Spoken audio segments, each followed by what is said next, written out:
Hello दोस्तों, accountancy की series में आगे बढ़ते हुए मैं आज आपको बताऊंगा अकाउंटेंसी का डेवलपमेंट कैसे हुआ। वैसे तो अकाउंटेंसी बहुत पहले से होती जा रही है, लेकिन पहले क्या होता था, हम सिर्फ रिकॉर्ड करते थे। रिकॉर्ड कैसे करते थे? सेल्स को एक अलग से लेजर में रिकॉर्ड कर देना, परचेज को अलग से रिकॉर्ड कर देना, एक्सपेंसेस को अलग से रिकॉर्ड कर देना और इनकम को अलग से रिकॉर्ड कर देना। लेकिन 14th सेंचुरी के अंदर एक रिवॉल्यूशन हुआ। वो जो रिवॉल्यूशन किया वो इटालियन एक मैथमेटिशियन ने किया जिसका नाम लूका था। उसने रिवॉल्यूशन किया किसके साथ? अपने दोस्त के एसोसिएशन का। उसका नाम था लियोनार्डो दा विंची। उसके साथ मिलकर उसने रिवॉल्यूशन किया और उस रिवॉल्यूशन का नाम था डबल एंट्री सिस्टम। और तभी से 14th सेंचुरी से डबल एंट्री सिस्टम का इवोल्यूशन हुआ। और डबल एंट्री सिस्टम है क्या एक्चुअली में? दो तरह के सिस्टम होते हैं, एक होता है सिंगल एंट्री सिस्टम और double entry system. Single entry system में एक रिकॉर्डिंग होती है अलग अलग जगह, जो भी ट्रांजैक्शन होती है उसको रिकॉर्ड करते हैं, अलग अलग जगह रिकॉर्ड करते हैं। सिंपली वो ट्रांजैक्शन को रिकॉर्ड करते रहते हैं और लास्ट में उसको जोड़ जोड़ के अलग से कंपाइल कर देते हैं। और कंपाइलेशन, जो एनुअल कंपाइलेशन होता है, वो बहुत डिफिकल्ट होता है सिंगल एंट्री सिस्टम के अंदर। लेकिन डबल एंट्री सिस्टम के आने के बाद जितनी भी ट्रांजैक्शन थी हमारी, जो भी ट्रांजैक्शन होती है उसके हम दो एस्पेक्ट बना देते हैं। एक एस्पेक्ट होता है डेबिट, एक होता है एस्पेक्ट होता है क्रेडिट। और डेबिट का टोटल क्रेडिट के टोटल के इक्वल होना चाहिए। इससे अकाउंटेंसी में एक तरह से अलग से क्रांति आई। जो डबल एंट्री सिस्टम है अपने आप में एक बहुत ही बेहतरीन रिकॉर्डिंग का माध्यम है। किस तरह से हम अकाउंटिंग ट्रांजैक्शन को रिकॉर्ड करें और किस तरह से हम इसे अपने स्टेक होल्डर के सामने पेश करें। जो स्टेक होल्डर जो इस पे इंटरेस्ट लेते हैं कि अकाउंटेंसी के थ्रू कि हमारी जो कंपनी है जिसमें वो इन्वेस्ट किया हुआ है या जिसमें इन्वेस्ट करना चाहते हैं, वो जानना चाहते हैं कि क्या वो कंपनी इन्वेस्ट करने लायक है या जो हमने इन्वेस्ट किया वो सही किया है कि नहीं किया। इसके लिए उन्हें प्रॉपर अकाउंट्स देखने पड़ते हैं और proper accounts double entry system की वजह से की हेल्प से बहुत ईजिली कंपाइल होता है और बिना किसी फॉल्ट के, बिना किसी एरर के। तो एक्चुअली में डबल एंट्री सिस्टम होता क्या है? डबल एंट्री सिस्टम के अंदर हर ट्रांजैक्शन के दो एस्पेक्ट बना दिए जाते हैं, एक डेबिट और एक क्रेडिट। और ये डेबिट क्या होता है और क्रेडिट क्या होता है? एक नाम दिया गया है डेबिट और एक नाम दिया गया क्रेडिट। नॉशनल नेम है, ये नॉशनल नेम थे और हैं भी आज की डेट में, डेबिट एंड क्रेडिट। उसके लिए एक डेबिट क्रेडिट रूल बनाया गया। और वो डेबिट क्रेडिट रूल क्या था? डेबिट क्रेडिट रूल ये था, सभी लेजर को, सभी ट्रांजैक्शन को तीन पार्ट में डिवाइड किया।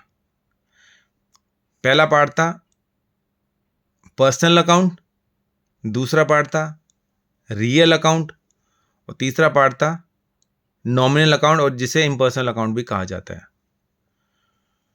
पर्सनल अकाउंट के अंदर आने वाली ट्रांजैक्शन को डेबिट क्रेडिट अलग तरह से डिसाइड करते हैं। जैसे पर्सनल अकाउंट के अंदर हम डेबिट, जो भी रिसीवर है पर्सनल अकाउंट के अंदर, पर्सनल अकाउंट में कैसे हो सकता है? खुद ऑनर हो सकता है पर्सनल अकाउंट, बैंक हो सकता है पर्सनल अकाउंट, डेटर हो सकता है पर्सनल अकाउंट। जो भी पर्सनल अकाउंट है उसमें जो भी रिसीवर होता है, हम कहते हैं debit the receiver and credit the giver. Receiver को हमेशा हम डेबिट करते हैं और रिसीवर को हमेशा हम क्रेडिट करते हैं। ये तो हमारे पर्सनल अकाउंट के रूल हैं। और हमारा रियल अकाउंट क्या होता है? रियल अकाउंट नॉर्मली थिंग्स होती हैं, like asset and liabilities, asset, stocks. तो इसमें रूल बनाया गया डेबिट एंड क्रेडिट का, जो भी चीज़ हमें रिसीव होगी, whatever we receive we debit that, whatever is going out goes out we credit it.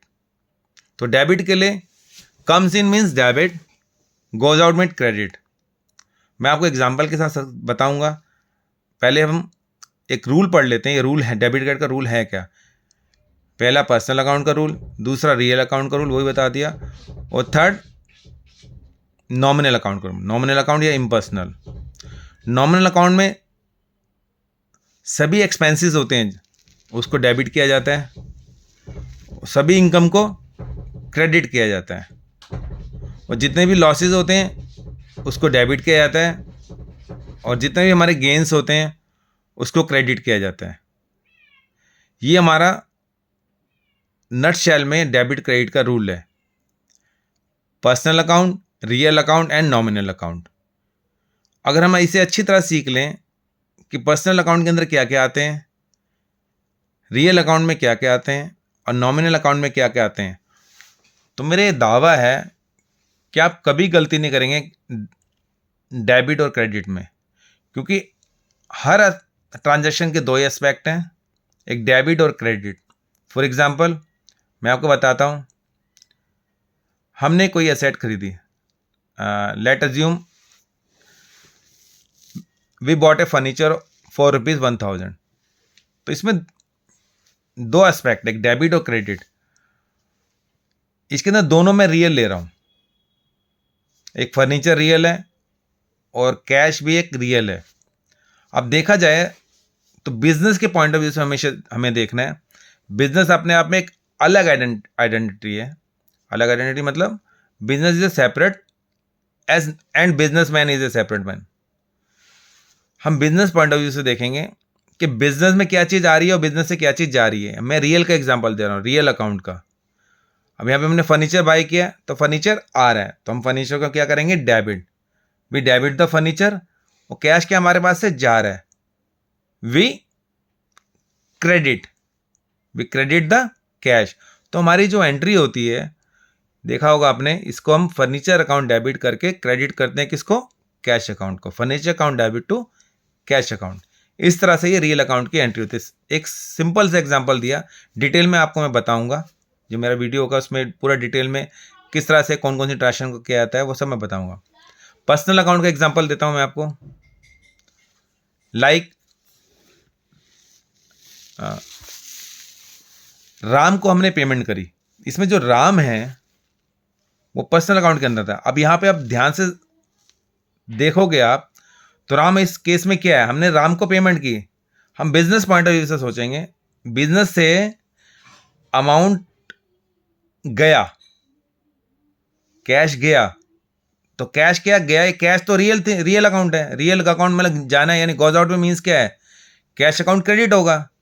और Ram because of its personal nature, Ram के लिए हम क्या देखेंगे कि वेदर इज ए रिसीवर और गिवर, और in this case Ram is a receiver, Ram को अमाउंट मिला है, तो जब राम रिसीवर है तो राम को हम डेबिट करेंगे। तो यहां पे जो हमारी एंट्री होगी, Ram account debit to cash account. Simple, ये हमारा पर्सनल अकाउंट का रूल हो गया। तीसरा नॉमिनल अकाउंट। नॉमिनल अकाउंट में एग्जांपल लेते हैं, सपोज हमने एम्प्लॉय रखे हुए हैं, हमने एम्प्लॉय को सैलरी पे की, और सैलरी क्या है, सैलरी इज एन एक्सपेंस, और सैलरी किस में पे की, कैश में पे करी। तो कैश क्या है यहाँ पे, रियल अकाउंट। क्योंकि सैलरी नॉमिनल अकाउंट के अंदर आता है, और नॉमिनल अकाउंट का रूल है सभी एक्सपेंसेस को हमें डेबिट करना है, और सभी लॉसेस को हमें डेबिट करना है, और सभी रेवेन्यू को हमें क्रेडिट करना है, और सभी गेंस को हमें क्रेडिट करना है। तो यहाँ पे हमारा एक्सपेंस है, एक्सपेंस क्या है, सैलरी। जो भी एक्सपेंसेस हमेशा डेबिट करेंगे, तो सैलरी अकाउंट हमेशा डेबिट होगा, और दूसरा पार्ट है इसका कैश, तो कैश अकाउंट को हमेशा हम क्रेडिट करेंगे, क्योंकि कैश जा रहा है, cash is going out of the business. And expense is an expenditure, salary is an expenditure, it means we must debit salary account, then entry will be salary account debit to cash account। ये तीन rule हैं, personal account, real account और nominal account. अगर ये तीनों ध्यान से समझ लिया जाए कि किस ट्रांजैक्शन में आपको पहले पकड़ना है, ट्रांजैक्शन के अंदर ये पर्सनल अकाउंट वाला नेचर वाला है, एक ट्रांजैक्शन के अंदर एक एस्पेक्ट कि रियल का है कि नॉमिनल का है। फॉर एग्जाम्पल, एक ट्रांजैक्शन है, राम स्टार्टेड ए बिजनेस, तो who is Ram? Ram is a businessman and business is a different entity. Ram और बिजनेस डिफरेंट एंटिटी है। राम क्या यहाँ पे ऑनर है, तो ऑनर को हम क्या कहते हैं? बिजनेसमैन, जो बिजनेस से अलग होता है, कि सेपरेट एंटिटी कॉन्सेप्ट हम इसमें लगाते हैं। Ram started A business with rupees 50,000, तो यहां पे राम क्या है? Ram is a personal nature and Ram is who? Ram normally is a giver. हम गिवर को क्या करते हैं? हम क्रेडिट। और हमारे पास क्या आ रहा है? बिजनेस के पास कैश आ रहा है। He is introducing the cash into the business. Business का कैश इंट्रोड्यूस कर रहा है। इसका मतलब कि राम गिवर है और कैश हमारे पास आ रहा है, तो एंट्री होगी cash account debit to Ram. और क्योंकि ऑनर है, ऑनर को हम राम्स कैपिटल का नाम देते हैं, कैपिटल। वो कैपिटल दे रहा है बिकॉज वो रिस्क ले रहा है, और जो रिस्क लेता है रिवॉर्ड भी उसी को मिलता है। तो जो भी प्रॉफिट होगा, जो भी लॉस होगा, दैट बिलोंग्स टू राम। अगर कोई प्रॉफिट होता है बिजनेस के अंदर, और प्रॉफिट किसे मिलेगा? राम को। और प्रॉफिट क्या होता है हमेशा? क्रेडिट। प्रॉफिट के लिए मैं बताया था, प्रॉफिट गेन्स ये सब क्रेडिट होते हैं, और रिवेन्यू भी क्रेडिट होता है। एक्सपेंसेस, लॉसेस, ये सारे हमारे डेबिट होते हैं। इवन छोटा सा नेचर देख लेते हैं। अगर मैं आपको अगर आइटम्स बताएं अकाउंटिंग की, अकाउंटेंसी के अंदर, जैसे debtor, creditor, asset, liability, capital, ये चीज़ें आपको पता होनी चाहिए। जैसे असेट बाय नेचर डेबिट होता है, लायबिलिटी बाय नेचर क्रेडिट होता है। यानी असेट बढ़ रही है तो आप डेबिट हो रहा होगा आपका, असेट कम हो रही तो वो ट्रांजैक्शन की वजह से क्रेडिट हो रहा होगा। ये चीज़ ध्यान रखनी है। लायबिलिटी बढ़ रही है, इट मीन्स वो क्रेडिट की तरफ जा रहा है। लायबिलिटी घट रही है तो इसमें डेबिट की तरफ जा रहा है। एक्सपेंसेस बढ़ रहा है तो डेबिट की तरफ जा रहा है, एक्सपेंसेस घट रहा है तो क्रेडिट की तरफ जा रहा है। इनकम बढ़ रही है तो क्रेडिट की तरफ जा रहा है, इनकम घट रही है तो उल्टा डेबिट की तरफ आ रहा है। तो ये चीज़ें आपको ध्यान रखना है। ये नटशेल में मैंने आपको बताया कि डेबिट क्रेडिट रूल क्या होता है। और ये डेबिट क्रेडिट रूल जब डबल एंट्री सिस्टम का एवोल्यूशन हुआ था, किसने किया था? ल्यूका ने किया था, एक इटालियन मैथमेटिशियन था, विद द हेल्प ऑफ, क्या बताया था मैंने, किस था? Leonardo da Vinci. उनकी एसोसिएशन में ल्यूका ने इवैल्यूएशन किया था डबल एंट्री सिस्टम का। ये चीज़ आपको ध्यान रखनी है। बाद में इसको हम कॉपी पेन के थ्रू एक एक ट्रांजैक्शन समझेंगे, और ट्रांजैक्शन समझने के बाद ही आपको पता चलेगा किस तरह से किसको डेबिट करना है और किसको क्रेडिट करना है। कुछ समय के लिए मैं आपसे इजाज़त चाहता हूँ, और नेक्स्ट वीडियो में आपके पास आऊँगा डेबिट क्रेडिट रूल का लेते हुए, ट्रांजैक्शन किस तरह से हम डेबिट और क्रेडिट करते हैं। हमारे पास इस अकाउंटेंसी में 3 स्टेप होंगे हमारे। एक हमारी होगी जर्नल एंट्री, एक हमारा होगा उसका लेजर क्रिएट करना, उस लेजर को लेके हम इससे ट्रायल बैलेंस बनाएंगे। ट्रायल बैलेंस के बाद हम फाइनल अकाउंट की तरफ चलेंगे। Final account means profit loss account बनाएंगे और उसका बैलेंस शीट बनाएंगे। यही हमारा प्रोसेस होता है, एक तरह से अकाउंटिंग प्रोसेस, जो कि फाइनलाइजेशन ऑफ या क्लोजिंग ऑफ एनुअल अकाउंट कहते हैं। वो स्टार्टिंग होती है एंट्री से, जनरल एंट्री करते हैं पहले। जनरल एंट्री की हेल्प के थ्रू, जनरल एंट्री के थ्रू हम बनाते हैं लेजर अकाउंट। लेजर अकाउंट के थ्रू जो बैलेंसेस होते हैं लेजर के, ऑल जो क्रेडिट बैलेंसेस होते हैं वो ट्रायल बैलेंस के क्रेडिट साइड में जाते हैं, जो भी डेबिट बैलेंसेस होते हैं वो ट्रायल बैलेंस के डेबिट साइड में जाते हैं।